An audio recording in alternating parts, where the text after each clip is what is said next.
mà nó cái chùa cái chùa mất là con nó cái này cái cái là gì con chúa nội dung thi tháng anh thầy mời các đội chúng ta vào vị trí chuẩn bị thi đấu.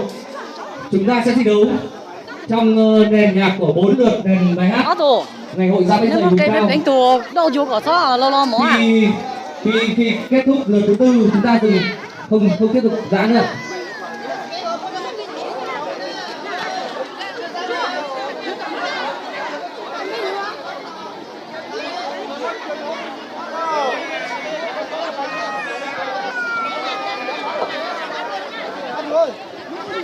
Các đội chuẩn bị ạ.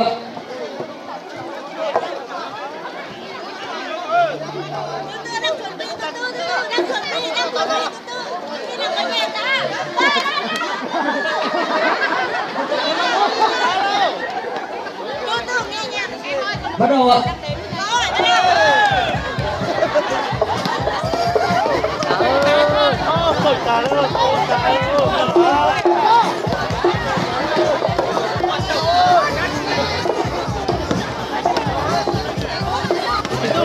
Sắp rồi đó, đi mong ơi, một cá ơi.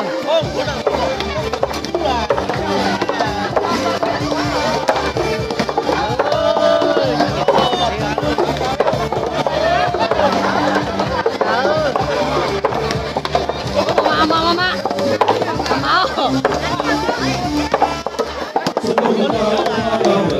cùng nhau đi chợ biết từ màu hoa đang nở rộ sương mờ ra mình kẹo xa môi qua thì cách em đã cùng đuôi lại bàn anh cái màu em đi màu sơ cũng ra bay dậy chỉ từ tuần tuần á sắp tới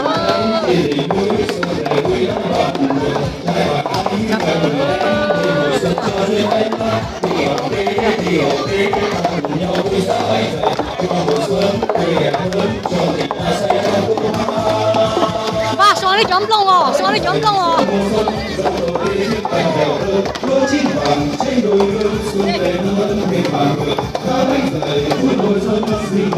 Cà cà đó, thế mà nó xịt thì tối xuống lên nhuộm lòng đó, nó xịt từ đó là để cướp tiền đó.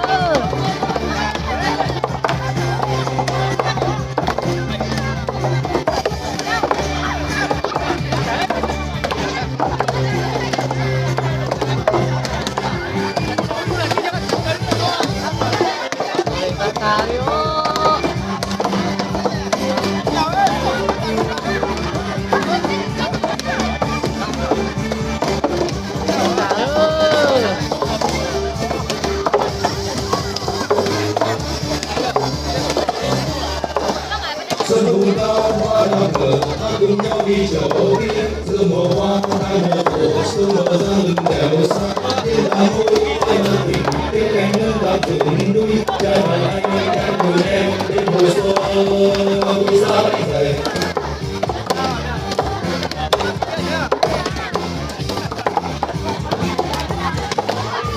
Rừng cây trên đỉnh núi xuân về vui lắm hoa mờ trai bạn anh cái người em đến mùa xuân cho dưới đây đi ở về ta cùng nhau vui ra bánh thầy cho mùa xuân cười đẹp hơn cho tình ta say trong tung hoa ra bánh thầy giữa mùa xuân giờ tôi đi trên bánh dẻo hơn nước chim vàng trên đôi nước xuân về năm tân về hòa mừng ra bánh thầy mỗi mùa xuân xin mời ăn bánh thầy đẹp ngon say bánh dẻo tình nhau chào lời thương về lên câu hát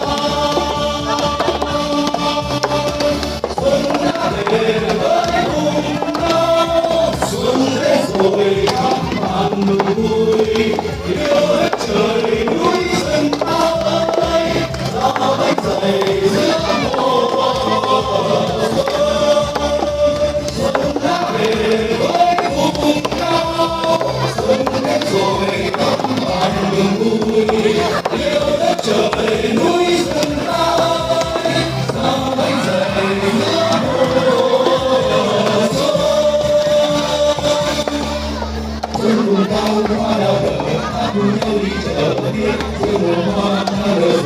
xuân màu sang mình đèo xa tiếng đàn môi qua lòng tình tiếng khen thân ta rừng núi trai bạn em gái mừng em đi hồi xuân vui ra bay dậy vui ra bay dậy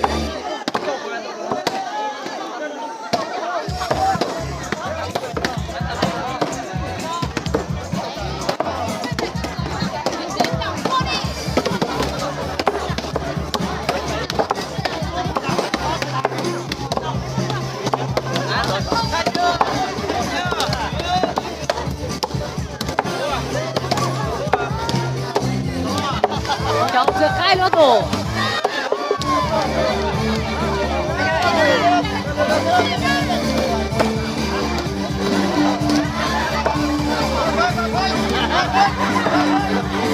Lấy cái dao cơ.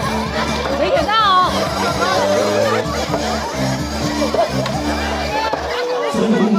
Rồi các quan khách của chúng tôi đã có đơn vị chuẩn bị cho bay là đồ hoa. Cái gì tổng nghệ đùa mà. tiếng đàn môi qua lòng tình tiếng khen thân ta rừng núi trai bạn em gái mừng em đi hồi xuân vui ra bay dậy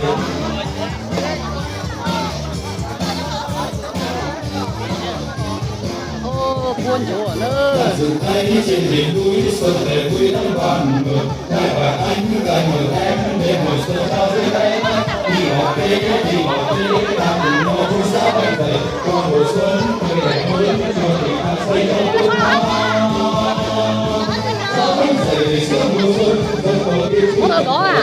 Có được đó mà. xuân về nơi tình đoàn mừng ra bay dậy giữa mùa xuân xin mời anh dần dần ngon say mê rượu tình nhau trao lời thương về đồ hoa Đây chỉ một phao. Đây lúc phao kia à? Đây chỉ một phao kia rồi. Anh ơi. Rồi, lên xuống này nữa rồi. Rồi, anh đi phía kia đi. Vâng, đón thủy sinh lên ạ.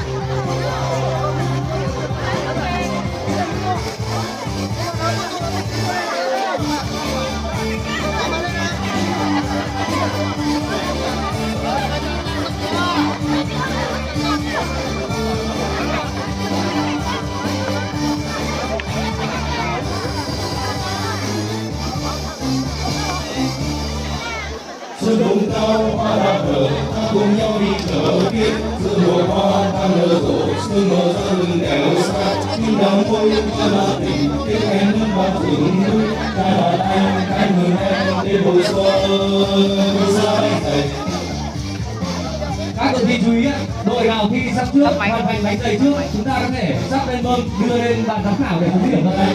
trên đỉnh núi xuân về vui lắm bạn mừng trai bạn anh gái mừng em đi hồi xuân cho duyên em đi học về con cùng nhau vui ra bay dậy cho mùa xuân tươi đẹp hơn cho tình ta say trong tương lai ra bay dậy giữa mùa xuân xuân đầu tiên trên bánh đẹp hơn có chim vàng trên đồi nước xuân về nơi người bạn mừng ra bay dậy mùa xuân xin mời anh về nhà hoa say men rượu ta cùng nhau chào lời thương